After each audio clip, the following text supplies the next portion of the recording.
நலமாக இருக்கீங்களா? நான் நலம். சிலர்லாம் அன்பு தொல்லைகளை அடிக்கடி எடுத்து கொடுப்பாங்க. எந்த நேரத்தில் என்ன செய்கிறாங்கன்னு தெரியாது. பாசம் வச்சுட்டோன்ற ஒரே காரணத்துக்காக பலதரப்பட்ட கொடுமைகள்லாம் அனுபவிக்க வேண்டியதாக இருக்கும். இதை கூட ஏற்றுக்கலாங்க. ஆனால் உபவாரத்தின் குகையிலேயே அவங்கள நம்ம பார்க்குற மாதிரி இருக்கும். ஒவ்வொரு துன்பம் எப்படி தொடரும்னு தெரியாது. அதுக்கு முடிவே இல்லாமல், விடையே இல்லாமல் சில உறவுகள் நிமிடத்துக்கு நிமிடம் தாவும், பேசும், புலம்பும், அழுகும், ஆர்ப்பாட்டம் பண்ணும். இதெல்லாம் ஏனே தெரியாத சிலர் இன்னைக்கு சரியாயிடும், நாளைக்கு சரியாயிடும் அப்படின்னு நினைப்பாங்க. ஒரு காலத்துலேயும் அது சரியாகாது.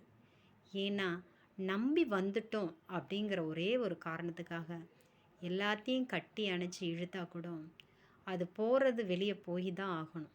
அதனால் நம்மளாக இருந்து அது குகைக்குள்ளாரையே இருந்த துன்பமாக இருந்தாலும் அவங்க மூலயமா நமக்கு தெரிஞ்சால் கூட நாம் நல்லதை மட்டும்தான் செய்யணும். நன்றி, வணக்கம்.